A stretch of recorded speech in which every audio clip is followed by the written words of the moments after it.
नशस्तु। दोस्तों सबसे पहले ये एक बहुत ही शानदार डिपिक्शन है। वो ये है रीडल मिस्टर ट्रैप। क्वार्टर फोर के जब बिरला सॉफ्ट के नंबर्स आए थे 44% से ज़्यादा का बड़ा जंप था। ऑलमोस्ट 176 करोड़ का आप कह सकते हैं प्रॉफिट दिया था। और उस समय यही हाइप था कि भाई इस बार तो गजब नंबर आए हैं। बट होता क्या है, जस्ट उल्टा। स्टॉक प्राइस 36% ज़्यादा की गिरावट दिखाता है, इवन ऑलमोस्ट 37% गिरावट दिखाता है और 52 वीक लो टच करता है। और ये आज की रियलिटी है। तो सवाल सबके सामने यही आ रहा है बार बार कि भैया आखिर जो स्मार्ट मनी है quietly handing over their bags, यानी वो पैसा इस एक स्टॉक से क्यों लगातार निकाल रहे हैं जब इतना अच्छा नंबर आया था। ठीक है। और जब आप नेक्स्ट में चलते हो तो आपको कुछ और भी चीज़ें मिलती हैं। वो क्या है? वो कुछ इस प्रकार की चीज़ें भाई कि जो मेन स्ट्रीम पीआर है, यानी हर कोई जो दिखा रहा है, और जो फोरेंसिक रियलिटी है। भाई mainstream media buy on dip opportunity हर कोई कहता रहता है, but catching a falling knife वो भी, यानी एक समय में ऐसे स्टॉक उस समय खरीदना जब वो लगातार गिर रहा हो। और ऐसे में ये केवल उन्हीं को पसंद आना चाहिए जिनका रिस्क रिवॉर्ड में रिस्क थोड़ा थोड़ा नहीं, मैं कहूँगा थोड़ा ज़्यादा ऊपर है। और देखिए 300 ना एक बहुत बड़ा मेक इट और ब्रेक इट मैं ये कहूँगा लेवल है। अगर 300 के नीचे जाके ऑन द क्लोजिंग बेसिस में चला गया तो फिर स्थिति और ज़्यादा गहरा सकती है नेगेटिव में। फिर मेन स्ट्रीम क्या दिखाता है भाई? 44% प्रॉफिट जंप है, जबकि 2.7% की डॉलर रेवेन्यू में कमी आई है। यानी बाहर से जो पेमेंट आती है उसमें कमी झटका है। और ये छोटा मोटा नहीं है। लोग दिखा रहे हैं 208 मिलियन डॉलर का टोटल कॉन्ट्रैक्चुअल वैल्यू है डेड डील पाइपलाइन, यानी आने वाले समय में। सीवियर एग्जीक्यूशन फ्रीज, यानी ऑर्डर बुक तो है। और ये सिर्फ बिरला सॉफ्ट के साथ नहीं है, तमाम आईटी कंपनीज में आप देखोगे हर जगह आपको दिखेगा ऑर्डर बुक बहुत सारी है, बट एग्जीक्यूशन और कंपनी की तरफ से ग्रीन सिग्नल देने में समय लग रहा है। फिर 52 वीक है भैया, चीप वैल्यूएशन में चल रही है। मैसिव सप्लाई ओवरहैंग है, हर एक सपोर्ट हर एक स्तर पर टूट रहा है। और अब लास्ट में आकर के वो 300 रुपये में अटका हुआ है। यानी अभी भी क्लियर पिक्चर जो है वो पूरी तरह से क्लियर नहीं दिख रही शायद। फिर सवाल आता है कि भाई कंपनी का जो ये प्रॉफिट मिराज है वो कैसे आ गया? The 44% evolution. देखो हुआ क्या है, करेंसी का सपोर्ट मिला, कंपनी ने कुछ वन ऑफ कॉस्ट कट किए बड़ी मात्रा में, फिर कुछ लो मार्जिन डील थी बिरला सॉफ्ट की, उन्होंने उसे छोड़ दी, जिसके कारण आपको एक इल्यूजन मिल रहा है इस चीज़ का। और ऐसा नहीं कि मैनेजमेंट ने इस बात को कही नहीं है, मैनेजमेंट भी इस बात को आपसे साफ साफ कहने की कोशिश कर रहा है। मैनेजमेंट ये एडमिट किया है कि जो 18.5% का जो एबिटा मार्जिन है वो एक नॉन रिपीटिंग वन ऑफ, ये एक टाइम का कॉस्ट कट था, जिसके कारण आपको 18.5% की इतनी अच्छी मार्जिन दिख रही है। आप आईटी कंपनी को भैया चला ही नहीं सकते हो अगर आप कॉस्ट कट करते रहो to the bone, while pipeline आपकी श्रिंक हो। भाई at the end of the day मजबूत कंपनी ही वही है जो आपको, जो आप कह सकते हैं प्रॉफिट्स दे। जब जब भी प्रॉफिट दिखाए तो वो ऑपरेशनल बेसिस पे दे, इसलिए नहीं कि एम्प्लॉयज़ को निकाल दिया, कुछ कॉस्ट कट बड़ा कर दिया या कुछ रियल स्टेट बेच दिया आपने। मैं बस एक एग्जांपल दे रहा हूँ, इस प्रकार से नहीं होता है। अगर मजबूत कंपनी है तो वो अपने आप कह सकते हैं जो ऑर्डर बुक है उसके थ्रू अपना प्रॉफिट कमाएगी। ओके नाउ फिर आते हैं हम आगे। आगे क्या है? आगे है the top line truth. Core business में कमी आना, वो साफ साफ दिख रहा है कि जो कोर बिजनेस है वो अब कम हो रहा है। जो रुपी रेवेन्यू है वो मात्र 0.1% ही बढ़ा है, 1348 करोड़ रुपीस का। डॉलर रेवेन्यू में 2.7% गिरावट है। Quarter on quarter 145.3 million dollar में रहा है ये। और पूरे साल का फाइनेंशियल ईयर का जो रुपी रेवेन्यू है उसमें भी 1.21% की गिरावट है year on year to 5309 crore rupees. यानी आप देख रहे होंगे कि जो डॉलर रेवेन्यू है जहां से मेन मार्जिन आना चाहिए था, और अगर इस बार वन टाइम कॉस्ट कट चीज़ें नहीं होती तो चीज़ें उतनी अच्छी नहीं दिखती। Critical dollar revenue is the only metric that matter for IT export business. भैया आपका बिजनेस ही आईटी एक्सपोर्ट का है, और आपका जो डॉलर रेवेन्यू है वो भी कब? जब डॉलर अपने ऑल टाइम हाई में चल रहा हो। इससे बुरा एक कंपनी के लिए कुछ भी नहीं हो सकता है। ठीक है। हम जब क्वार्टर फोर के नंबर आए हैं तब की इससे बात कर रहे हैं। ठीक है। तो चाहे वो 18.5% का एबिटा मार्जिन हो या एक बड़ा जंप दिख रहा हो प्रॉफिट में, उसकी बजाय जो एक्चुअल रियलिटी है वो आपको पता होना चाहिए। फिर है द पाइपलाइन ट्रैप।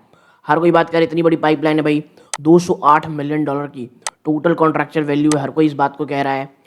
फिर बुल नैरेटिव क्या है, ये लगातार दूसरा क्वार्टर है जब 200 मिलियन डॉलर के ऊपर से कंपनी का टोटल कॉन्ट्रैक्चुअल वैल्यू है। लेकिन भाई साहब जब आप एज ए इन्वेस्टर देखोगे, फॉरेंसिक रियलिटी की ओर जाओगे, आप पाओगे total contractual value is not immediate revenue, यानी ये पाइपलाइन है, आने वाले समय में एग्जीक्यूट करोगे तो पैसे आएंगे, करेंटली बैलेंस शीट में कुछ नहीं है। हाँ, ये एक long term forward promise built है जो 12 से 36 महीने का हॉरिजन बनता है, यानी ये दिखाता है कंपनी के पास कि 12 से 36 महीने के लिए आपके पास ऑर्डर है। कब एग्जीक्यूट होगा, कंपनी की तरफ से पूरी हरी झंडी कब मिलेगी, अभी ये नहीं है, सिर्फ और सिर्फ आपके सामने ही ऑर्डर बुक है। ओके नाउ, अगर आपको हमारा काम पसंद आता है सब्सक्राइब जरूर किया कीजिए दोस्तों, उस लाल बटन को जरूर दबाइएगा, ऑल नोटिफिकेशन को जरूर ऑन कीजिएगा। नाउ अब बढ़ते हैं आगे, दी एग्जीक्यूशन लैग। देखो ये तो पता चल गया कि भैया कंपनी के पास 208 मिलियन डॉलर के एक कॉन्ट्रैक्चुअल वैल्यू है, ठीक है नाउ।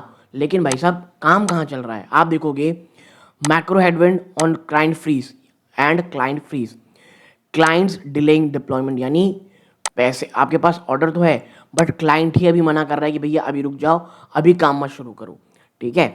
यानी ये आपके सामने इतनी बड़ी चीज़ है बट आप कह सकते हैं एग्जीक्यूशन आप कर नहीं पा रहे हो, और इतने बड़े पानी में आपके पास जो बिलेबल रेवेन्यू एक्चुअल आ रहा है वो सिर्फ एक ड्रॉप आ रहा है। और fixed overhead cash burn, developer workforce maintenance, मतलब भैया आपके पास इतना बड़ा कॉन्ट्रैक्ट तो है, तो आपके पास एक बड़ी डेवलपर की वर्कफोर्स होनी चाहिए जो आपने रखी हुई है, उन्हें पैसे भी देने हैं, और अगर आप एग्जीक्यूट नहीं कर पाओगे उन्हें आपको बैठा के पैसे देने पड़ेंगे, और ये एक फिक्स्ड ओवरहेड है जो लगातार आपका कैश बर्न कहीं ना कहीं करेगा, और करेगा क्या, कर रहा है, ठीक है। ये पॉइंट ऑफ व्यू को भी आपको पूरी तरह समझना पड़ेगा। फिर आते हैं कहाँ पर हम, द 84% कॉन्सेंट्रेशन रिस्क। भैया ये क्या है, ये अभी के मामले में बहुत इंपॉर्टेंट चीज़ है।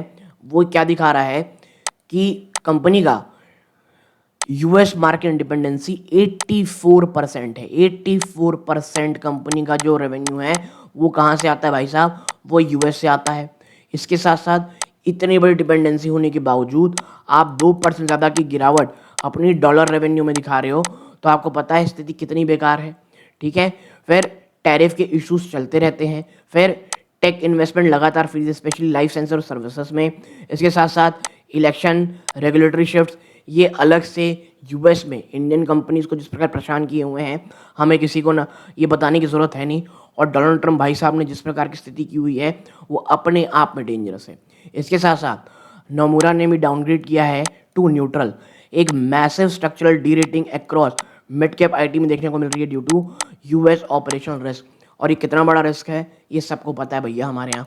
नाउ ये प्रकार की चीज़ें हुई। नाउ टेक्निकल पॉलिसी, अब आते हैं कि भाई एग्जीक्यूशन हो गया, सब समझ में आ गया कहाँ कहाँ प्रॉब्लम है, लेकिन टेक्निकली भी आपको समझना पड़ेगा थिंग्स आर नॉट गुड। पहला फेज था 324 से 326, लगातार कंसोलिडेशन का फेज था ये इतना लंबा, और यहाँ पर कंपनी लगा था कि रिटेल इन्वेस्टर को लगा था कि भाई अब this is the worst, but ये एक फर्स्ट फ्लोर था। 317 में फेज 2 आया, फिर सीधा 301 के आसपास ट्रेड कर रहा है, और ये ब्रूटल ऑलमोस्ट 8% का सिंगल डे कैपुलेशन था, जहाँ पर 1.6 मिलियन शेयर से भी ज़्यादा की ट्रेडिंग हुई थी। 25 जून की बात कही जा रही है, और यही कारण है बिरला सॉफ्ट इतना ज़्यादा निवेशकों को, आप ये कह सकते हो डराया हुआ कह सकते हो, या निवेशक बहुत ज़्यादा आप ये कह सकते हो पैनिक मोड में, और होना भी चाहिए जिस प्रकार के लेवल में बिरला सॉफ्ट भाई साहब खड़ा हुआ है आपके सामने। Okay now anatomy of supply overhang. देखो अभी क्या है दोस्तों, मैं आपको बताऊं एक चीज़, न्यू ओवरहेड रेजिस्टेंस आपको समझना पड़ेगा। जो जितना बड़ा रेजिस्टेंस होता है अगर वो टूटता है वो उतना ही बड़ा सपोर्ट बन जाता है, और जितना बड़ा सपोर्ट होता है अगर वो टूटता है फिर उतना ही बड़ा वो रेजिस्टेंस बन जाता है। अब क्या है, जो ओल्ड सपोर्ट था 324 रुपये का, अब भाई साहब वो बहुत मजबूत रेजिस्टेंस है। Old support don't act as a floor, they convert massive over resistance ceilings.